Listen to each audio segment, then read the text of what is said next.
Welcome to your weekly program, Khadoun, the show that brings you the other side of Muslim Americans to your living room. We all heard about what's going on in Palestine and Israel, the 3 kidnapped Israelis, and the whole media propaganda and media outcry about the savage behavior of the Palestinians and Netanyahu himself. This is an act of animals. And the kidnapping of the Palestinian and the American Palestinian young 15 years old who was kidnapped and beaten savagely. It's interesting to see how the media cover that, and it's usually condemning a whole culture when a Muslim or an Arab misbehave. But when a Jewish and a white misbehave, it's usually an isolated cases and usually an aberration. We have a very special guest here. We have Professor Khaldoun Samman. He's an associate professor of sociology at McAllister College. He has been monitoring the situation, and then we would like to welcome you here, Khaldoun. And I know we talked about this before, but it's interesting to see. I mean, there is always the good, the bad, and ugly in every culture and every. But how the West look at the misbehaving Arabs? You know, usually. Violence, savage, and Taliban, and then you have Hamas, and you have all this strange entity that coming from the Muslim world or the Arab world and whatever. But when the white or the Israelis misbehave, it's all usually in isolated individual mistakes and all that. Tell us a little bit about the dynamic and the narrative the West has about the others. And as opposed to about themselves. Sure, I think you touched upon a good chunk of it. That's the dominant narrative, right? So you have this notion that when it's one of us, from the dominant perspective, when it's one of us, it's hard for them to accept it could be a cultural aspects of their own culture, right? So they individualize it and turn it into just a bad apple, right? Has nothing to do with the culture that we inhabit.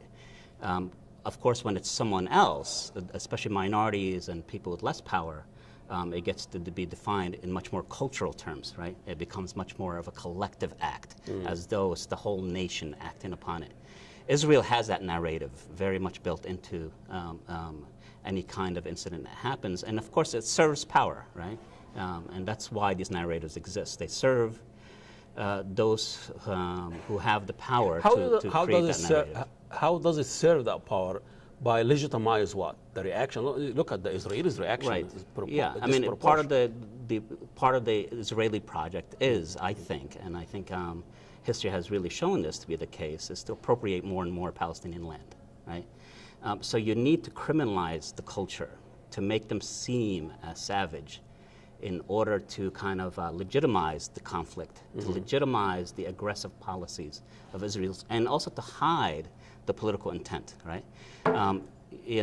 Israel pulled out settlers out of Gaza in 2005, and that's what they always say. It's like, we pulled out in 2005, look what happened, right? They became even more barbaric, right? And this is used as a way to kind of imprison the Gazan population more and more, and to kind of create a situation. In fact, by removing the settlers, they had a much more efficient way of destroying Palestinian society. Even it goes as far as we do you a favor by occupying you, by civilizing this area. Yeah. People talk about Israel is the only democratic, the only whatever in that area. But in fact, when you look at the history of the Israelis kidnapping of children, hundreds or thousands, I don't know exactly the number. You talk about 1,500 child been kidnapped since, I think, 9/11, I think. So there's a lot of incidents where the Israelis, and you talk about not just an individual out of, talk about the legitimate official apparatus doing the kidnapping and killing and all that. And that's exactly it. That's why it's probably can be defined more as a cultural phenomenon when it comes to Israeli politics, because it's the actual state that's acting this way. Yes. Right? There's a political culture behind it. Or consent. And consent by the population, unfortunately, by a large chunk. There are. And there is a democracy there. They elected those as more representative to the rest of the population. Yeah, As, and then I as think opposed to like our representative, they don't really represent the populations. And you know, if we talk about Sisi, it doesn't represent the Egyptian, or Abbas doesn't represent the Palestinians. But when they misbehave, somehow they represent the culture. yeah, but I mean, I would even be careful with that. I mean, I Yeah. think to call Israel democratic would be a long stretch. Yeah. I think if you look at the actual political condition that Palestinians within Israel, The Arabs, how they the exist as Palestinians. second-class citizens, Yeah. and never mind the occupation itself, which is a complete authoritarian structure, right? There's no rights whatsoever. So to call that democratic, I just They- I I have a don't- little they right. call I'm not it. saying, but right. But amongst the Jewish population, Yeah. the Israeli Jewish population, one can make the argument that they have consented to this kind, and that's the difference between I think the Palestinian population and the Israeli population is that you have a state that is actively creating a structural, violent kind of situation, right? Whereas in the case of Palestinians, it's a very disorganized, and it looks like it's just it's very hard for the Palestinians to actually do the same things the Israelis can do to Palestinians, right? And it's They have- always the They have a reaction. military structure. Israel has a military structure. They have a power to actually create violence on a very massive scale, whereas Palestinians is a very disorganized one, and I wouldn't even call it cultural. Yeah. It's a kind of it's part of the structural violence that is created by the context of the occupation itself. You know, I'm sure every country and every power in the world that try to influence American foreign policy or American public opinions. But there's no other entity that really qualitatively and quantitatively affecting the Americans' public opinion and American foreign policy like the Zionist project in Israel. So how could the Zionist movement and the Israelis' lobby in this country manage to turn things around? And the most powerful nation in the Middle East, most violent, they do the invading, they do all these things.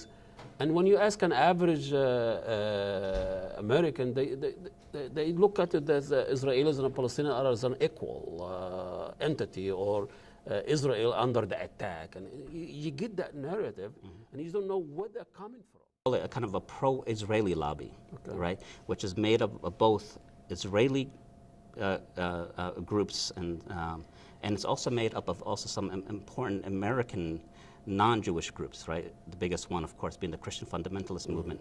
If you ever, one of the things I do when I travel across the country is put on religious radio stations, right? and listen Once you to, get south. and listen to a kind of a fundamentalist Christian ideology that resonates.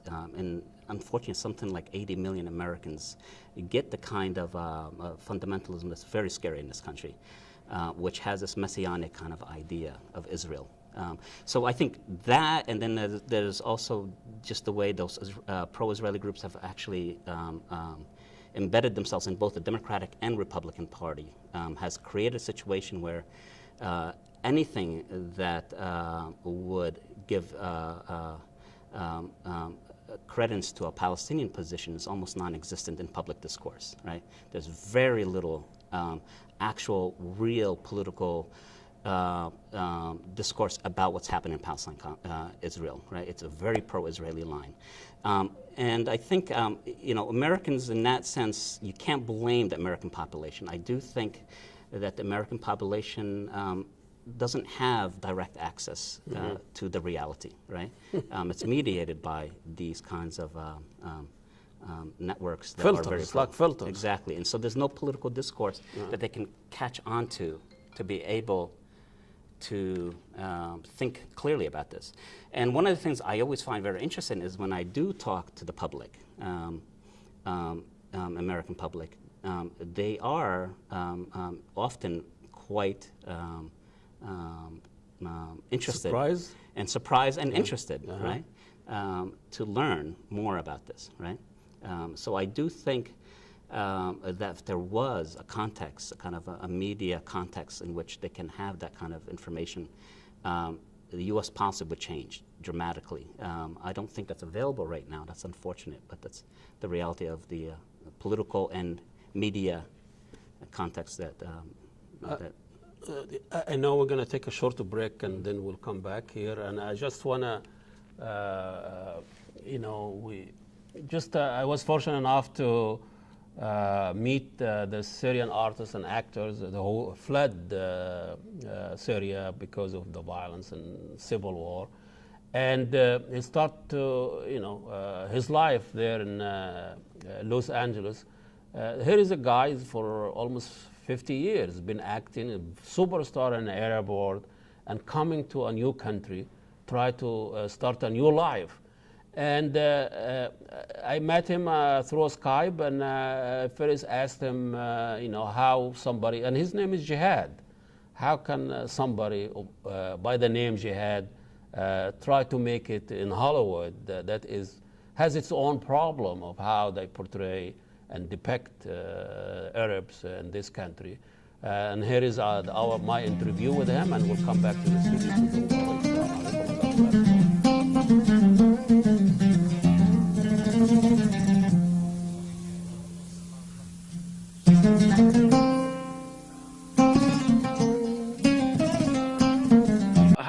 How can somebody with the name Jihad storm Hollywood and make it through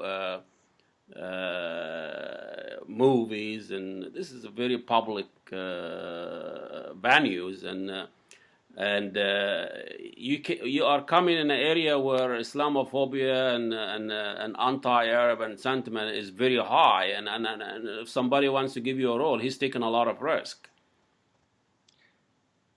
Well, the name remains a name when your attitude is different. I like that. Yes, and you can change your name. I changed it from the first day I came here. I knew the name was ruined, and you don't have time to explain to everybody that this name is noble. It was used by Christians and Muslims and all over the times, and then it was used and it was ruined and so and so. So the easiest way was like for example, Chinese, when they go to the Middle East, they would pick Arab names. They do. Yes. In Syria, I was introduced to so many Chinese: Mohammed, Adnan, Salim. Even if they're not converts like Muslims. No. But because of the problem with names, they would pick it was easy for them. Oh, I see. From 92 till 2011, I used to be one of the most busy actors in the Middle East, and my career was comfortable, was easy, was like any star in the world. So and I always choose what to do. Sometimes not when we, and but mostly I choose good TV shows.